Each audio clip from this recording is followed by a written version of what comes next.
Alright, so I just finished broke down Iman Gadzhi's challenge and all the sauce that I have taken out that you can potentially implement within your business right now. Now keep in mind, he has personally done over $100 million within info products with 75% profit margins, right? In total, I've collected over $100 million cash from my info business while keeping 75% profit margins in the process.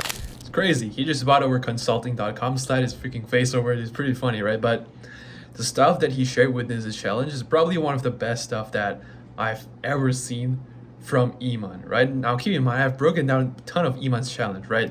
His last event, the one thing, right? His paid challenges, I've attended all of those. This one was by far probably one of the best, right? So hope you guys liked it. I sort of condensed all of the episodes, which is like what, 3 hours, 6 hours long, into this under 60 minute presentation. So hope you guys like this, and I'll catch you guys within the video. All right, hope you guys liked it.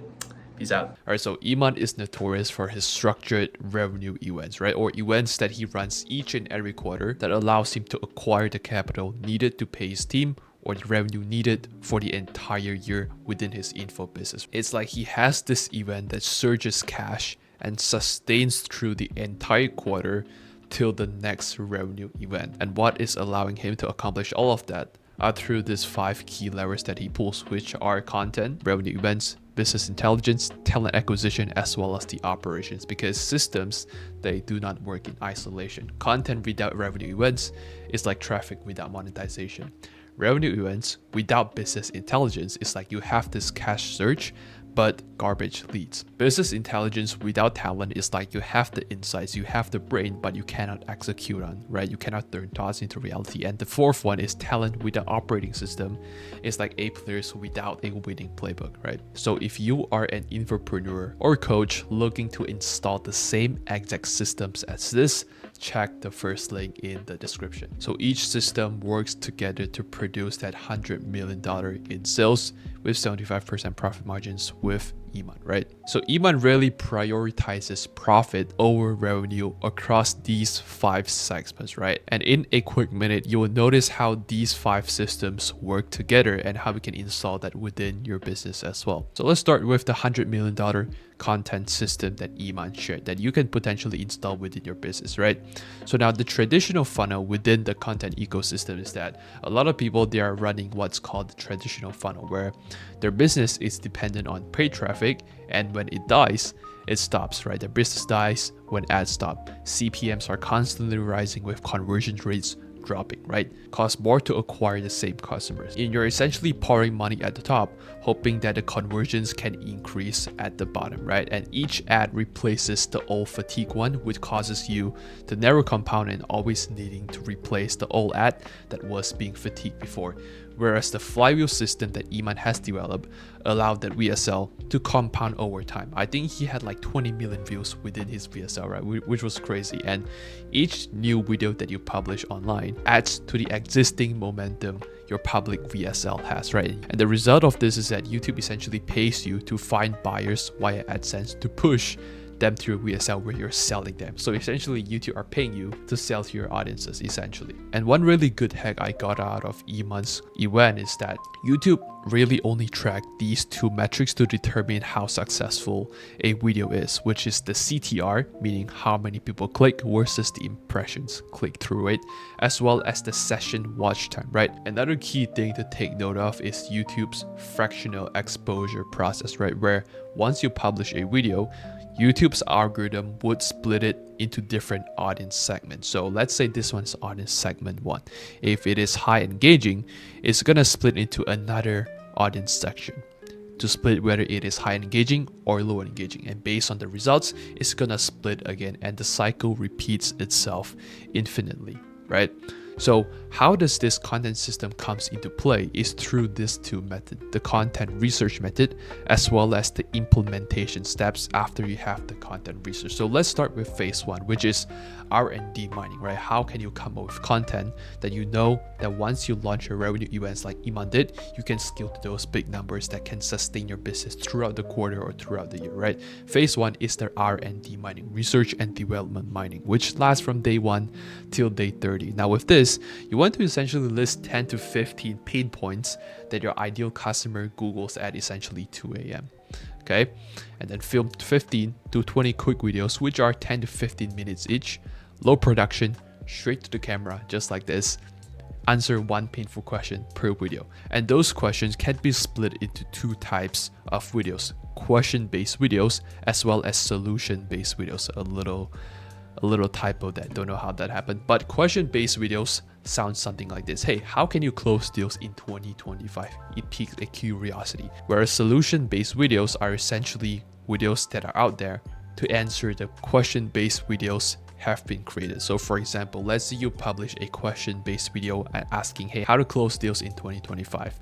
And then solution or proof-based videos can be, hey, how I closed 2 million in my first year in sales. That is just an example, right? And within this phase, those 15 to 20 quick videos, there should not be any selling, just pure value. After those 30-day marks, then we can move into phase 2, which is how to find winners, which is around day 30 to day 45. Now, the way you want to sort those winners is by the highest playback CPM, highest playback base CPM. So essentially you want to look for high CPM plus solid view velocity, because pain times proof times search volume equals your going topic, right? And with your going topic, you also want to measure how much advertisers pay to advertise on that video, because higher CPM just means that you have a more qualified audience, right? Lower CPM, lower qualified audience, higher qualified, right?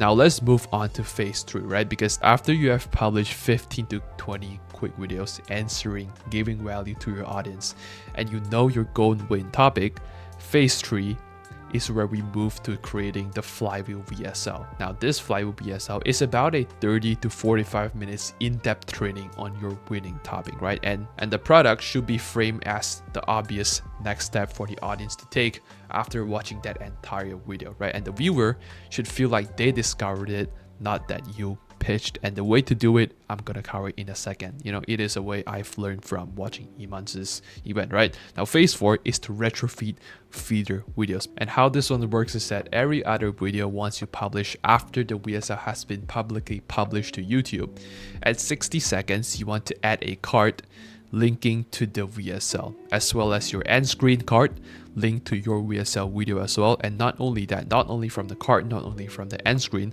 but also within the pinned comment sections, as well as the first link in the description. So all past videos now feed into the flywheel, and the flywheel will look something like this, which I will cover in a little bit. And phase 5, once you have feeder videos, every video linking back to the same VSL, more video, the wheel just turns faster, because let's say this one's feeder video number 1, feeder video number 2, right?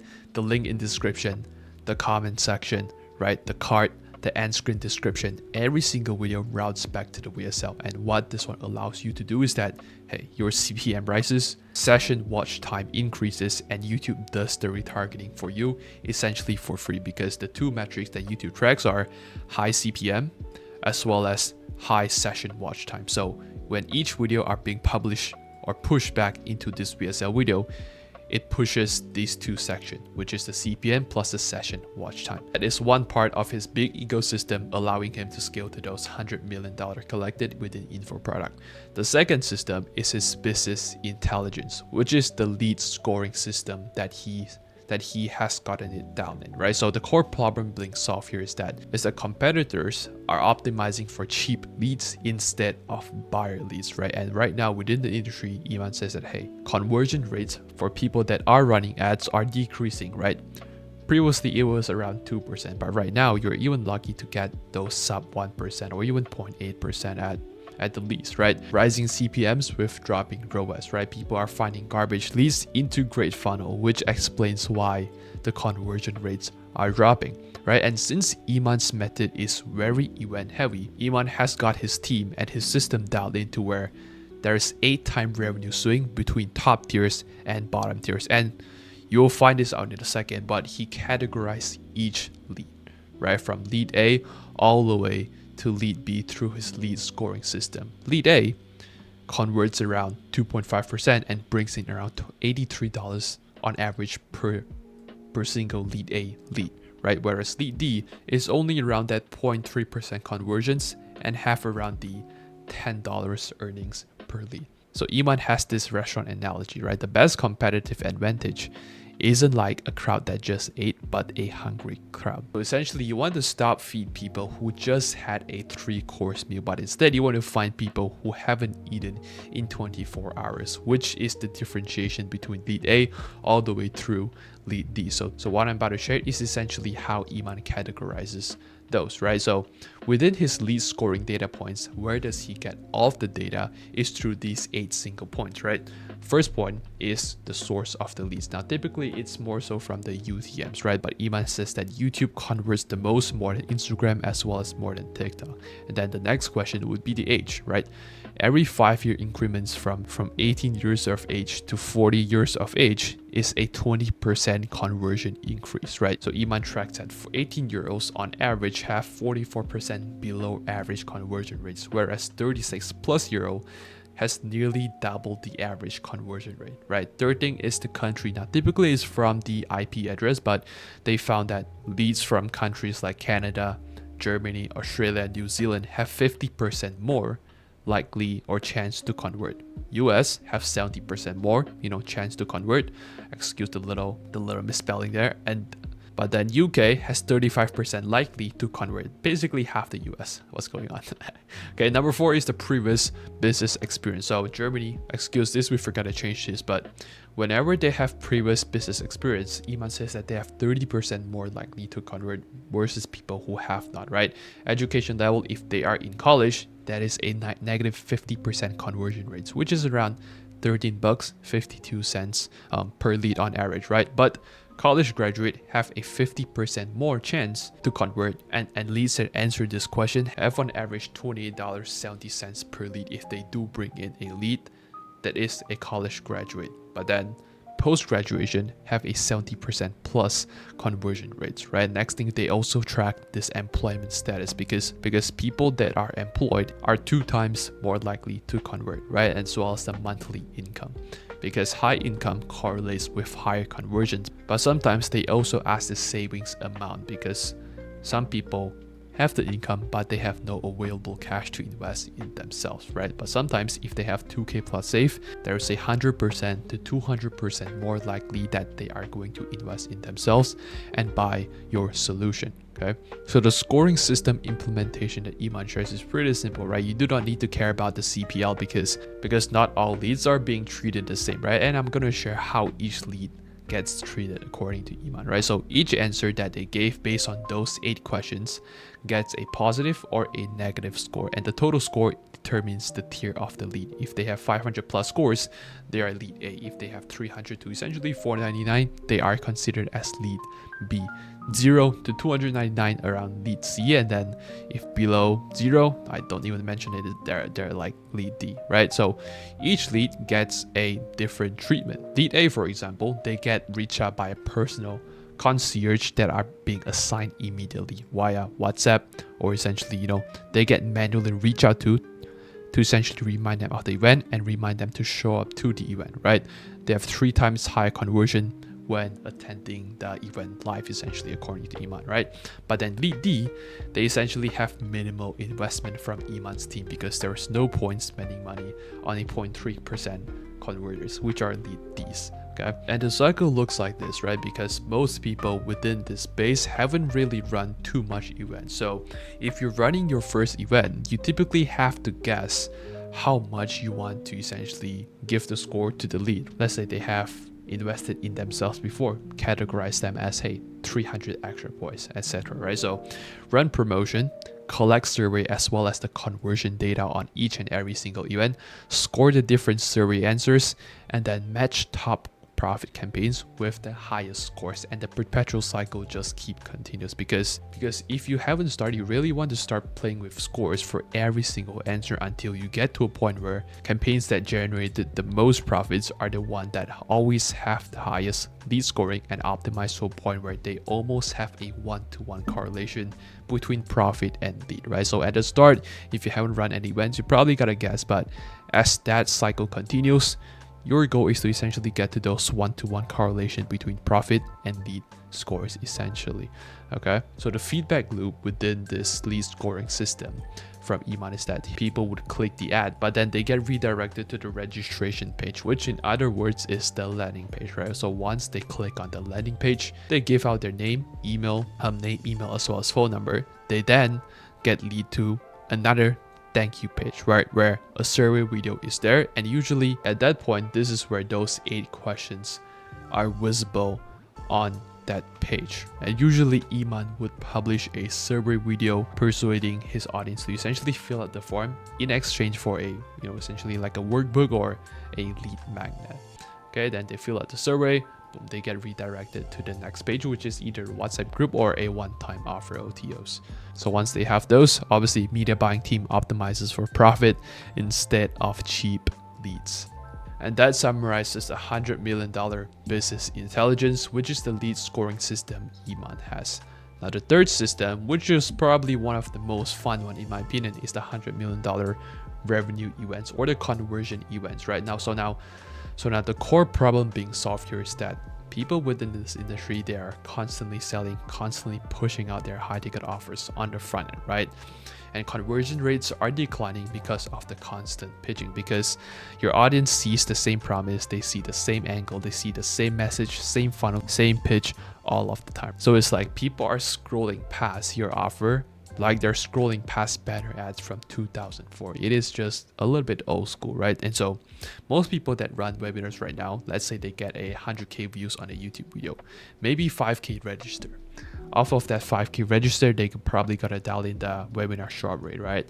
Webinar show rate, again, the retention rate plays another factor, which goes down to 500. Only 500 people sees the pitch.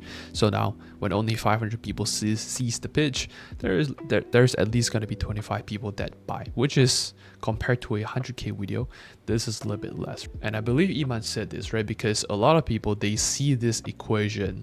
Hey, if more people know about my product, that will only lead to more selling, right? Is that right? And Iman says, hey, that might be the worst positioning you can be in, because this is Iman's revenue event philosophy, right? 90% of content should just be pure selling. Sorry, not pure selling, but pure value and no selling. 10% of the time, and it's going to be your revenue events, which you host 3 or 4 times per year, right? And they are categorized as contained selling periods that prevent your audience from burning out. And 1 year's worth of revenue has been generated by Iman in 7 days, according to essentially him, right? So if you're wondering what the revenue event structure looks like, it's super simple, right? So how you want to launch it is through 3 to 4 weeks before the event launches, you want to capture as much leads as possible, right? This is where you invite people to the upcoming event. And ideally, Iman has this 200K to 400K registrations typically, right? So from YouTube videos, Instagram stories, Reels, TikToks, emails, etc. You want to invite people to sign up for this event. And minimum 3 weeks of advertising needed. 1 week testing, 2 weeks scaling, and test each and every ad if possible, whether it be the sit down ads, iPhone ads, driving in a car style ads, TikTok style trends, interview styles. Try a lot so that you can find the winning ad and there is more data under your belt, right? So after 3 to 4 weeks of lead capture, the next phase would be a 1 to 7 day event phase. Now this can be a challenge, this can be a workshop to bring them through this emotional journey so that by the end, your conversion rates are gonna be high. So essentially day 1, it looks like this, get them excited, okay? Present to them that, hey, if they do not act now, there are serious consequences, make them worried. Step 3, boom, you amplify their worriness, make them impatient that they want to essentially solve their problem right now. Day 4, make them hopeful. Hey, you have a solution that can solve their impatience and their worriness. Boom. Day 5, you present the offer, they're confident, they believe in you, boom, they buy right there and then. Okay. And of course, the open cart days would be around 2 days to 7 days, which you show the buying window that creates the urgency as well as the scarcity, right? Because 80% would never buy it without this environment, right? And Iman really gives this Black Friday analogy, right? Which is that, hey, products that you have always wanted to buy has always been available all year, right? But why do you not save it? It's like the stuff where you click on it, you add to the cart, but then you do not want to check out for some reason, right? And this Black Friday creates an environment where it gives you the reason to essentially purchase, right? Whether it be the countdown, whether it be the limited quantities, or whether it be the discount / bonus that you get from buying that same product that you have been waiting or wanting to buy, right? And so revenue events does the same thing for info products. Okay, not sure why is there a repeat, but that's just how important it is, I guess. Okay, so then Iman also breaks down the 5 required assets to make your revenue event as successful as possible. The first one to get a lot of attention is probably the ads. So create 3 to 5 variations per ad, 3 to 5 hooks, right? More ads, you're gonna have better performance because you can test more. So Iman also shares the best performing ads that he have ran before, right? Which the hook starts like this: hey, how about we start a $373 per day business together live over the next 7 days? Boom, the best performing ad. Maybe some of you guys go try it out, right? Next thing is the trailer, because Iman also mentioned this, and if I remember correctly, is the idea that they are trying to model after Hollywood movie release, right? Because every single time before a big movie releases, there's always a trailer, and typically that trailer is a #1 source of leads that came through historically, right? Essentially push it organically plus run the trailer as ads. Okay, and then after you have the trailer as ads, you have ton of leads coming through. You want to dial in the registration flow as well. So registration page, ideally you want to have 40% plus conversion rate, right? That is the target. And then once you have the registration page, which looks something like this, right? There's a hero picture on the top, you know, and then you have the headline, the sub headline, as well as a CTA button. Now with this CTA button, you could like the name, email, as well as phone number. And then after they submit their name, email, as phone number, they get redirected to what they think is the thank you page. And within this thank you page, there's gonna be a survey form being embedded to generate those lead scores, right? Also have an explainer video showing / telling them why they do need to finish, fill out the form within the first place, and preframe it like this: hey, they get a workbook that they can instantly get access to inside of the WhatsApp group, right? And they will essentially get access to it on the page right after it. So once you have that in place, they're gonna fill up the form, and then once the form has been filled up, boom, they would get redirected to the thank you page. And target would be 60 to 80% WhatsApp join rates, because after they fill out the form, they would obviously being redirected to the thank you page where we tell them that, hey, there's only 1 step left for them to save their spot. And for US based audiences, add a small button below, since most Americans essentially they use iMessage, they do not use WhatsApp, right? And then the secret tip Iman has is that add a OTO, one-time offer, between survey page as well as thank you page, because on one previous occasion, he has generated over 450K pre-event generated before the event even started. And this one allows his media buying team to focus on decreasing the cost to essentially increase the earnings, right? Not let him burn too much. And essentially you can sell VIP passes, courses, tools that you can get access to a one-time fee.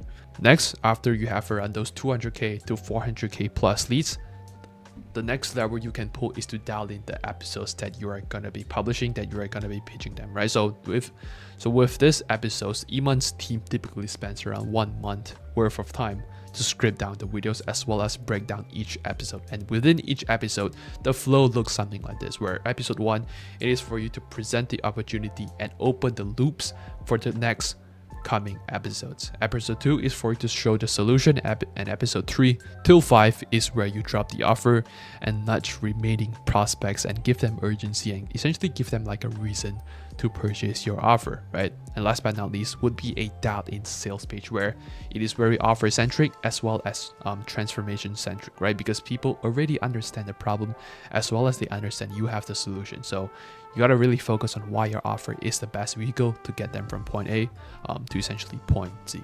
Now next, what we are going to go over is the 6 revenue type events. Starting with day 1, which was probably Iman's preferred method, which is the 5-day live challenge that he has been running over the past few years, right? So it is best for products that ranges from 900 to around 3K, right? Products with existing audience. So essentially you want to host those challenge on YouTube for the free algorithm boost as well. Next thing would be the paid workshop. And with those paid workshop, the tickets isn't free, but you can charge anywhere from $97 all the way up to $397 for a chance for them to attend it live, right? And the products that you sell typically ranges from those 2K per month, sorry, not 2K per month, but 2K setup fee all the way to the 20K investment setup fee, right? And it is around that 2 days to 3 days format, and it is good for experts who can deliver well over selling, right? People that present well over stage, over those one-on-one selling. Third revenue event type would be a 3 to 4 part series, and the product that you can sell typically ranges from $300 all the way to the 2K price range, and it can be live or pre-recorded, right? Because with this one you have the most control over the narrative, right? You can identify what stuff you really want to sort of inject into your audience's mind, right? And quite frankly, with this, Iman says that, hey, this is probably one of the hardest to execute well, but his team is sort of dialed in, right? The fourth, secret Zoom, right? Frame this as invite only, very exclusive product that you sell within that secret Zoom. Could be around 3K to those 10K mark. And if you truly want to make this super secret, you can require the NDA, right? So if Iman does this in the future, I don't even know if we can essentially do this series of Iman's breakdown, right? But if you truly want to make it super secretive, NDA is required for the Zoom, right? And then the 1-day extensive. This is how long it lasts. Finally, the fifth one is a 48-hour sale. The ticket can be free or existing offer at a sale, right? So you're gonna announce that, hey, you will be hosting an insane offer soon, but do not essentially give them the purchase sort of checkout link, right? Run ads to it, advertise it on your story, on your emails, etc., and then reroute people to the sales page where people cannot buy it yet, but they get exposed to the product that you have, right? And then redirect them to a WhatsApp group and open up the offer either through a webinar or either through a book a call funnel. Next one, the last one would be a live webinar. Now this one, according to Iman, is probably one of his least preferred one because it is a more sort of classic one that is on the verge of not working, but it still works somehow, right? So it's good for testing new offers, and the offer that you can sell within those webinars is around the $500 to $2,000 as the sweet spot. Okay, so good advice that Iman gave was that, hey, pick one revenue event and master it till your team can run it half asleep. Then and only then consider adding a second one, right? So that concludes the point of the $100 million revenue events or the conversion events. Now let's move on to the fourth one, which is all around talent acquisition. So most founders within info businesses are facing problems such as, hey, their team are asking them what to do instead of telling their founder what they are individually working on. So this causes nothing to move unless you, the founder, are directly involved within the entire operation, right? You're attending every single meeting and projects are constantly stalled, right? You get these quick questions 15 times per day and you need to approve every piece of copy, every piece of design, every piece of ad instead of your team handling all of that, right? And so to solve this, you probably need A+ talent, and to attract A+ talent, Iman implemented this 3-stage talent funnel system. And stage 1 starts with the attract, right? Create compelling job stories that repel time wasters and only attract those A players, right? Post it on 5 different platforms simultaneously. Email, run ads if you want, YouTube community posts, Instagram stories, maybe even LinkedIn or TikTok if you want, right? Also implement this referral based incentives for the team that you have currently working for you, right? So target, whenever you post these job stories, have 100+ applications that applied for the role within 7 days, right? Then after you attract, you probably want to disqualify 95% of the talent, which is what Iman did, right? So auto disqualify via typeform logic, right? Skill-based assessments, and give them real project scenario to just test their skill before actually hiring them in, right? So the third system that Iman also implements is the team scorecard evaluation, and this allows the founder to not be so dependent within the hiring process, right? So the what to auto DQ'd is as follows: the time zone quality, right? the availability requirement. If they cannot work 40 plus hours per week, they're automatically disqualified. Or if they are a part-time or contractor only, they are being automatically disqualified, right?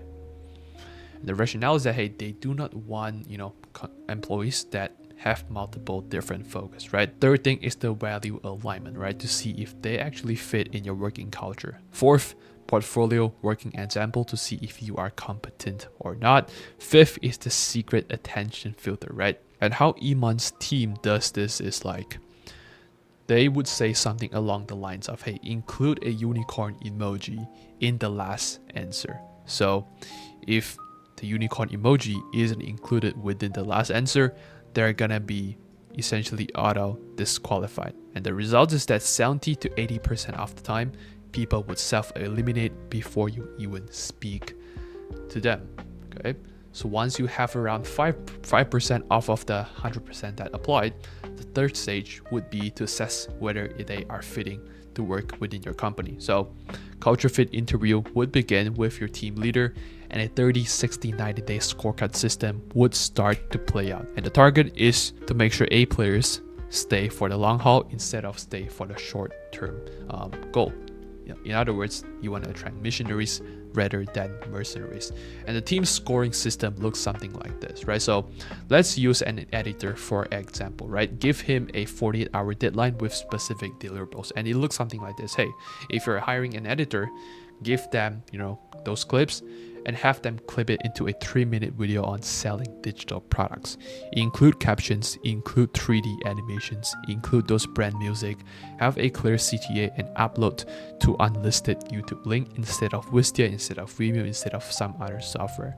Okay, and once they upload that, how you want to score them from 1 stars to 5 stars is according to these 4 segments. Number 1 is technical quality. Number 2 is creative excellence. 3, brand alignment. And 4th is the communication clarity, right? And so the advancements rules is that they gotta have at least 4+ stars from the majority of the reviewers. And who are the reviewers? Actually existing A players, because A players, they want to be evaluated by other A players as well, right? And this alone eliminates founder biases and allows the team to buy into hiring decisions, right? Because this alone tests for actual job skills instead of the interview performance. So now next, what would be the timeline to implement this hiring scorecard? Is super simple, right? It is parallel to your content sprint as well. So week 1, set up all of the systems, right? And your involvement would be around 4 hours needed per week, right? So create the job story templates for 3 of your most needed roles, and then build the Typeform and auto DQ service, right? Set up internal hiring pipeline as well. Could use Monday.com, Asana, ClickUp, or similar tools like that. Week 2 would be the role launch, which would take around 2 hours of your time. So essentially post the first job on 5+ platforms, right? Then process the applications through the Typeform, add those team scorecard assessments as well, right? So week 3 would be the culture integration, and would take around 3 hours of your time initially to set this one in place. Hire and onboard the first role, right? Document the first 30 days for future hires so that eventually in the future, the stuff that you have documented can be repeated time and time again. So essentially build a 30-day, 60 and 90-day scorecard templates for your team to be replicated each and every time a new hire comes in. Right, week 4 would be the pipeline expansion, which takes around 1 hour of your time. Launch the second role posting, right? And then refine the Typeform based on learnings within week 1, week 2, as well as week 3. And then you can, at this point, week 4, you can begin the referral incentive program for current team members, right? Week 5 would be the automation and scaling, and this is where you can essentially remove yourself, but initially takes around 30 minutes of your time per candidate, right? So run full pipeline training for all of the key roles, right? Make sure your team handles 90% of your time, and the founder, you, are only involved in the final culture fit if it is even needed in the first place, right? And so that concludes the $100 million talent acquisition funnel that Iman has publicly shared on his event. Now, the last operating system is the $100 million operating system that he has, because there is 2 distinctions between a team and a machine. You see, a team needs you to coordinate, manage, and troubleshoot all by yourself, right? Team member asks, founder decides, team executes, founder reviews. But what this one does is that fundamentally, it still is dependent on you, right? Whereas a machine, it runs by itself, it optimizes itself, and it scales without the involvement of you, right? And how this system operates is that the team would first check the different systems so that they make sure systems provide the guidance in terms of what do they need to do. And then once they have the systems, once they have the guidance, the team go out there, go into the playing field and executes them. Once they execute, another systems are set up in place to track their progress, right? And this system just keep continuing and allows you to shift from the bottleneck as the founder to the architect that is designing the entire thing and are always positioning yourself 10 steps ahead of the competition. Now again, with this system, Iman really uses Notion as their main operating system, right? Whether it be their content production timeline, which are split into these 4 parts, which are the 8 to 10 week plan in advance, right? Those 8 to 10 weeks videos plan in advance. Video edits, based on team capacity, how the team tracks, films, edited and publish those videos have been documented within a system, and those KPIs to track are weekly videos, completion rates, as well as the performance of the entire team as well. Now the next systems would be the revenue events calendar. With Iman's operation, those 4 events that he would run per year have been pre-mapped out, right? So each event spawns around, but when they do launch, it spawns around 300 plus tasks that they need to essentially accomplish to make sure that event are successful, right? So they're dependent on like a proper sequencing. If those systems are not in place, that event would probably flop because it is not based on what do they need to do, but instead it's based on more so like human gut feeling, right? Which is probably not a good place to essentially run successful events. And last but not least, within this revenue event calendar would be resource allocation to prevent overcommitting from each team member as well.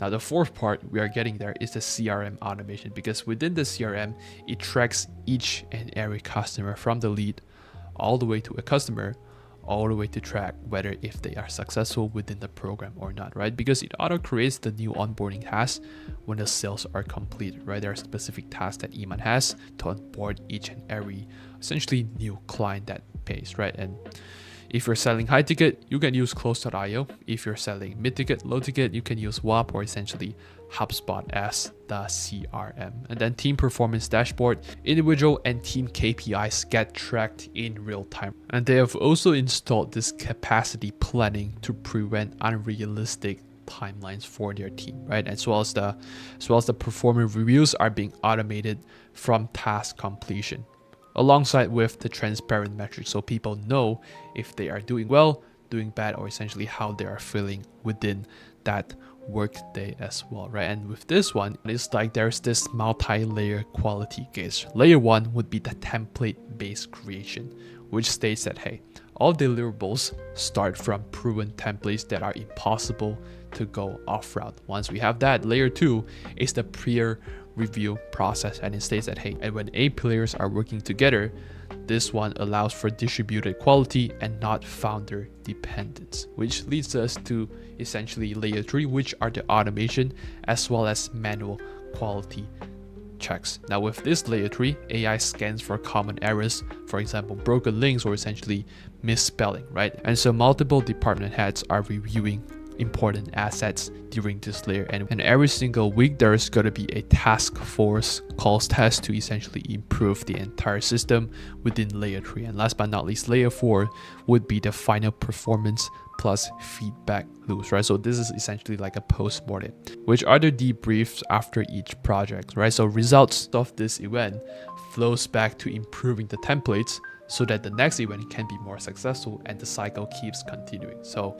each project starts by reviewing the previous mistakes and improve beyond that. So this removes you from the low leverage task as a founder, because you have multiple nets, multiple A players working alongside this operation instead of one overworked founder, right? So hope this one was valuable. That concludes the $100 million operating system, right? So I feel like this one was valuable, right? Probably one of the most valuable events that Iman has probably run in a while, right? Factoring in how sophisticated you probably are within this market, right? So maybe if you have an idea for the info product and you want to start and scale up the right way with less to no sales teams and high margins, or you want to scale your existing info product to those 50K eventually in the future, 500,000 plus months, then check the first link within the description. All right. So I hope this one was valuable. I will see you guys within the next video.